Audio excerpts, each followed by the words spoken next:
Good evening and welcome to Travelgram. On the Travelgram today, we welcome Chef Rohit Bhai. The Michelin star chef has been a name to reckon with on London's culinary scene even before he opened Couture in 2018. In 2019, he launched a street food diner, Kulcha, at Wembley's Box Park. He has worked in the kitchens of India's best hotels, the Oberoi Hotels in Resorts as well as the Taj, before moving to the UK. Since the time he moved, he's worked in and headed kitchens at celebrated Indian restaurants such as Banaras, Krishna, Gymkhana, Hawkers, Damawar, and several more. The list is long, and he's very well known in London's culinary circle, particularly for what he's done with Indian cuisine. He won a Michelin star for Damawar within 10 months of the restaurant's opening. And Damawar today, I think a lot of credit of what Damawar is today in London goes to Chef Khai. Welcome to Travelgram, Rohit. It's Thank you. amazing to Thanks a have you lot. here. Yeah. So Rohit, before we actually, I wanted you to talk about to start with your journey from the time you left Damawar to now. What has been the last year or 2 years been like for you, the restaurants you've set up. Take us through a little bit of your journey. Yeah, actually, I started, as you already mentioned in my intro, I started working with the Oberoi Hotel in India. And a few years I spent with Taj Hotel of hotels in India as well. So after spending a couple of years in India itself, so I decided to move on to get some international exposure. So basically, in our industry, international exposure is quite important. Yes. So where I come to know Mr. Chef Atul Kochar actually, and that time Banaras was one of the famous and well-known Indian restaurant in London. So I got the opportunity to work with him. So I was with him about 6 years. Okay. Worked in different ventures overseas, outside UK as well. Then apparently after that, after spending 6 years, I got the opportunity to work with JKS people. They offered me a corporate chef level position. So where I was looking after all the kitchens, I've done new concept and the restaurants for them, Hoppers, Gymkhana, Trishna, and all. And after spending couple of years with them, I decided to move on with the opening of Jamawar, where I met Mr. Dinesh Nair, who owns Leela Hotel in India. So I opened that place, and after 6 months, I opened another venture for them. It's called Bombay Bustle in London. And from the Jamawar, since from the first day, we was just pushing for the for the Michelin as well. So we was just literally following their their criteria, and uh, every person at the front and of course in the kitchen side as well, everyone was like literally pushing to get something for the Jamawar as well. So where we get Michelin star in record breaking time. Previously it happened in 1 year time, and then apparently for Jamawar it happened in 10 months. So it was a very quick and one of the biggest achievement in my career. And after that, a lot of people, they keep asking me to you should do your own thing. So after the success of Jamawar and Bombay Bustle, and of course the previous venture which I've done in Mayfair, Central London, so I decided to move on with Couture opening. 2018, we decided to open our first venture. It's called Couture in Central London, Chelsea. And after a 6 month, I opened another venture that is more focused on casual dining and street food across from India. It's called Kulcha, and it's based in Wembley, next to Wembley Stadium.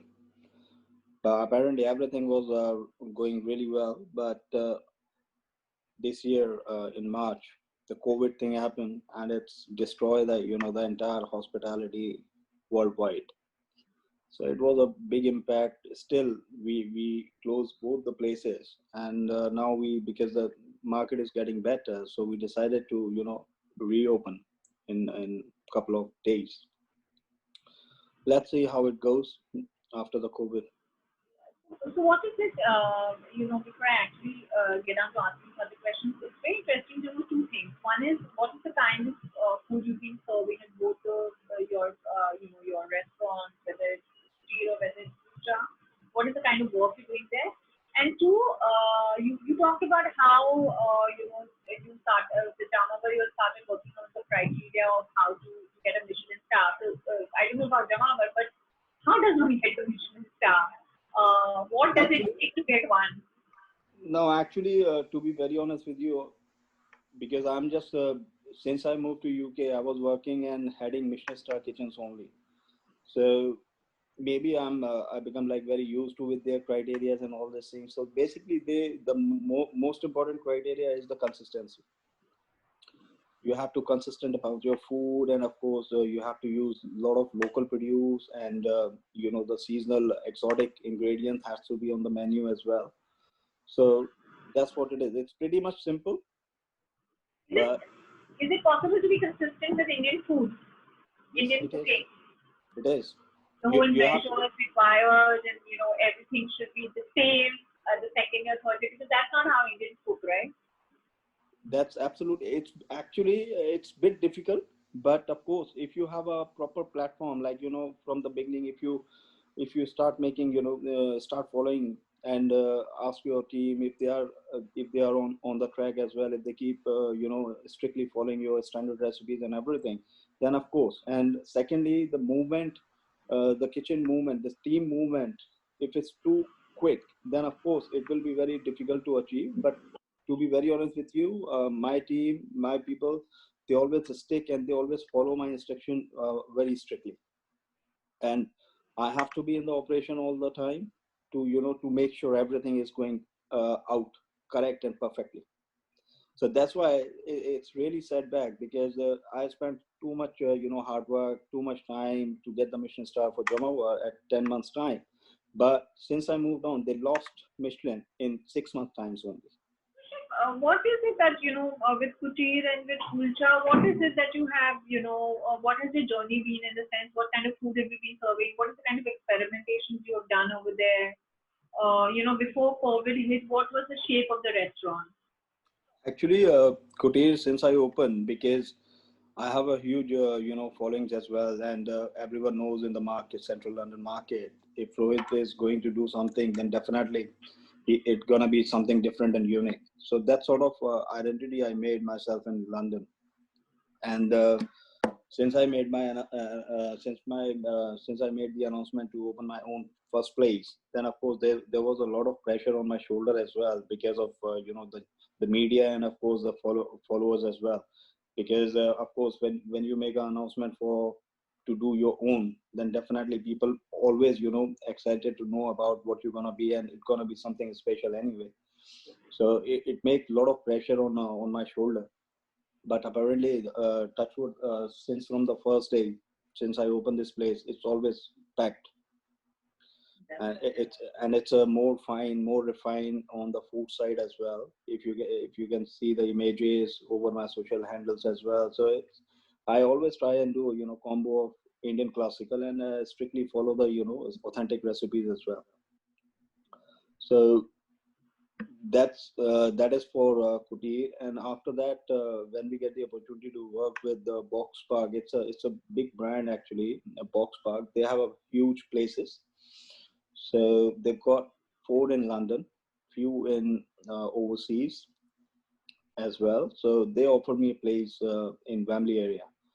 So the location is very good. It's next to the stadium, and they asked me to do some sort of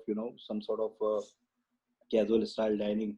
So I asked them, I requested them, I said, if you can provide me a big space like 2-3 unit, then I can make my own standalone restaurant itself inside the Box Park. And it happened like that as well. So the culture is more focused on street food across from India, slightly casual style, and they both restaurant has completely different platforms. So Kutir is more refined, more fine dining style food, where we do a lot of tasting menus for vegetarian, vegan, and non-vegetarian itself as well. And on another hand, kulcha, if we talk about, it's more focused on street food, and the main USP is for kulcha because kulcha it's a combination of I people usually spell out kulcha KULCHA, but we just made it KOOLCHA. So it's a combo of iced teas, the variation of iced teas, which is infused because in India we call cha, tea for tea, Yes. and cool cha, so it means iced tea. Okay. So, and on another side, the kulcha is a flatbread, which is very popular in North India, Yeah. and everyone, especially Amritsari kulcha and all. But this is not a authentic, proper way making a kulcha. But of course, I'm using a basic recipe of the plain kulcha, and I'm doing grilled sandwiches with that, with the filling of butter chicken and paneer butter chicken masala. Okay. So Wow. one veg, one non-veg, yeah. So that is the main USP behind the kulcha concept. Okay, fantastic. Chef, so now if you get back down to, the issue facing all of us, I think most of the world shut in Feb or March around that time. Between that, so did Britain, so did London. What has the journey of the last 6 months been like in the sense for restaurateurs like you, not just for the country, but for restaurateurs like you? What has been your biggest challenges, the biggest fears, how has that kind of panned out? Actually, if we talk about during the lockdown and all this situation, if we say, let's talk about last 6 months, it was like, it was really very bumpy, right? And of course, during the lockdown, as I mentioned previously, I lost my dad as well. I'm So, really sorry to hear that. Yeah. yeah, and Right. uh, and the hospitality is completely, vanished, I would say, because it's completely, damaged worldwide, not about in London, but it's everywhere because people still have that sort of fear in their mind because COVID is still there. There's no vaccination, no medication, nothing is there. So it's still there. So people have that sort of fear in that mind. But of course, after a 6 month time, there's few things, few positivity. But the big banners, especially in Mayfair, it's one of the most expensive area. If we talk about the rents and rates, these are pretty much higher side. So before the COVID, the situation was completely different, but nowadays it's completely different because the biggest company in the world, they all already decided to work from home till next year, early till next year.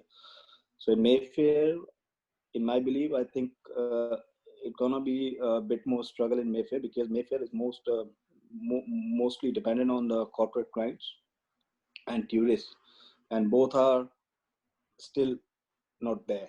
And Not there. yeah, so it will take a little bit more time, I would say, to come up. But maybe to come back to the normal situation, it may take little bit longer, maybe 2 3 years.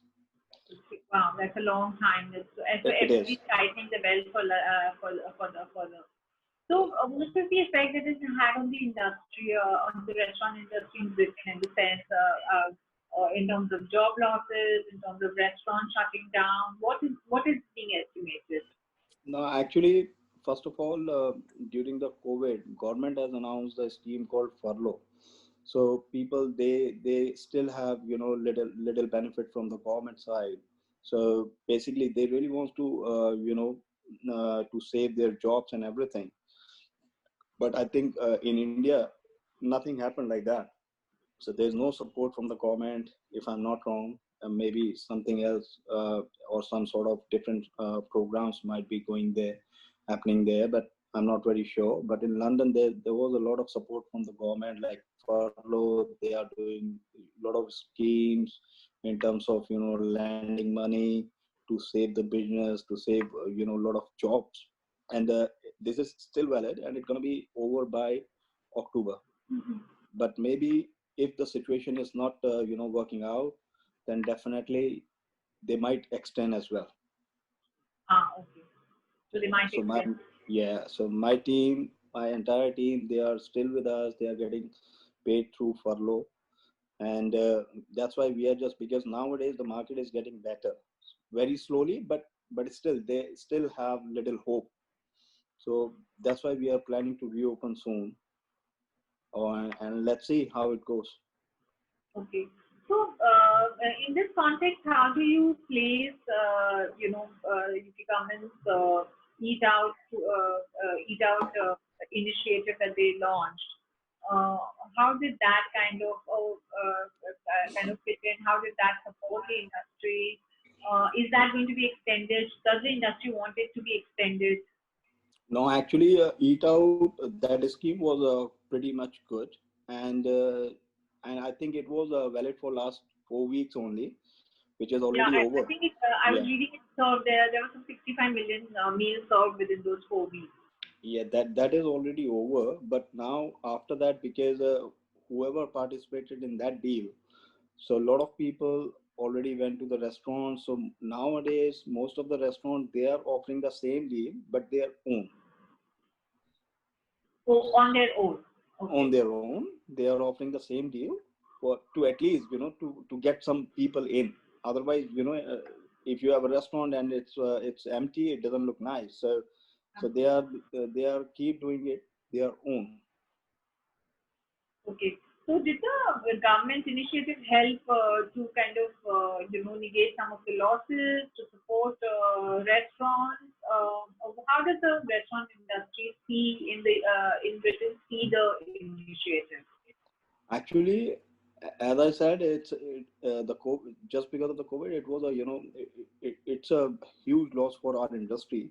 But from the government point of view, they are trying their best to support businesses. But again, if your rentals are so high, then like few of the Michelin star big restaurants like Ledbury, Textures, and all they announce they permanent close. Basically, they declare they Oh, are not going to reopen because the rental is very high. Secondly, after the COVID, there's a lot of restrictions. Through the government, which you have to follow, like social distancing and all these things. Plus, the you have to wear the shield and gloves, and you cannot go to the table very often to touch the table and all these things. So, the fine dining, especially the fine dining food scene, is completely changed after all this. And these are the famous places for their fine dining cuisine. So they can't be able to fulfill or match up with the current requirement. So they decided to shut the place permanently. oh my God. So this is what again I think I've been reading that the worst hit will be the fine dining space or the luxury dining space as Yeah. they put more than the other ones, more than the smaller restaurants, the restaurants which are not fine dining. How do you look at that? Is that true that fine dining will be the worst hit segment everywhere in the world? Uh, Not really, actually, but in my opinion, to be honest, even for Kutir, let's talk about Kutir only because now, as I said, I'm thinking to reopen Kutir, but it won't be like, like before what we used to be before COVID, because we have to follow the restrictions from the government. And secondly, you have to cut down a little bit because the business it won't be like before COVID anyway, and you can't be able to accommodate a lot of people, so you have to reduce at least 30% business, and over and all it will affect your cost and the wages. So you have to cut down the wages, you have to cut down a little bit the fine dining scene as well, to in terms of fulfill the restrictions what we have to follow from the government as well. So it will slightly affect it, but once everything get back to normal, then definitely people loved it fine dining, and people always go to the places for their special occasions and everything. But for the time being, I would say it's not about London. I think it's gonna be all over. It's gonna be slightly changed. Absolutely. And is there anything else that the restaurant industry expect from the British government, from the UK government? I mean, they've done quite a bit, but is there any more schemes, policies, support They we talked actually about? the actually they trying and keep helping people all the way, and we would be very thankful for all their support. and continuous support actually. And even they might have some more schemes because they really want to help businesses and lot of jobs as well. Otherwise it will be big fall of jobs as well. So they really want to support people, employee and employer, both ways. And what's the lessons do you think something like an Eat Out initiative holds for some for the restaurant industry in India, for example? Here of course there's been no government support at all, Mhm. no schemes announced, no initiatives announced, no furlough. They're obviously struggling far more in a bigger way.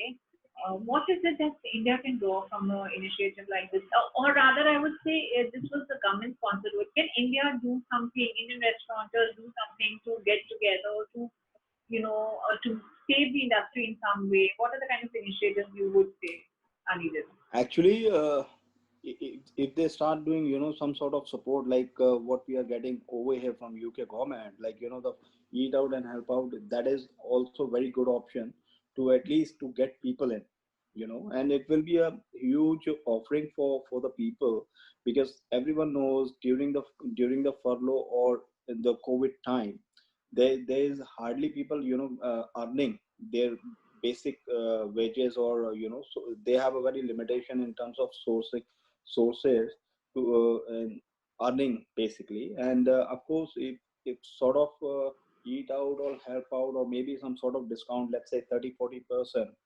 30-40% discount, then it will be quite helpful to support and save the businesses as well. And you still think that dining would be the same way? I mean, people would continue like what they were before we went in for a lockdown.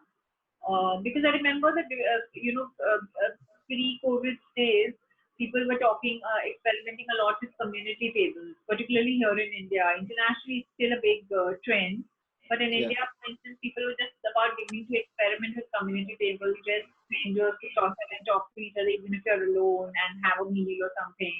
There were a lot of other such trends that could be seen. Do you think they will persist, or you will see a whole new way of dining? It will be, because to be honest, the situation what we have at the moment, it will be very difficult to answer your question. But definitely I would say there will be a possibility, but of course the COVID thing needs to be over first.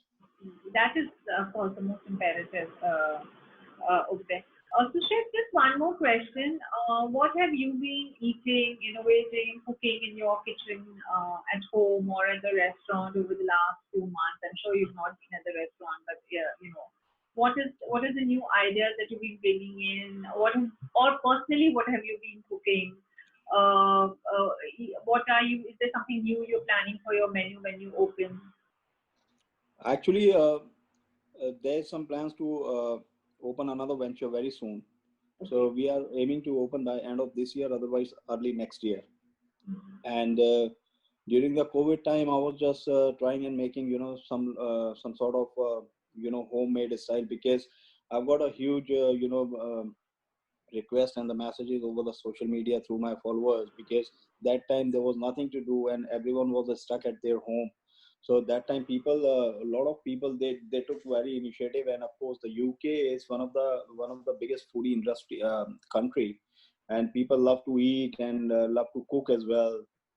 So they asked me, so I was just I've done so many events online as well for my followers, to to some sort of master classes and everything, to make myself busy as well, because we hardly spend any time at home just Yeah. because of the busy operations and all these things.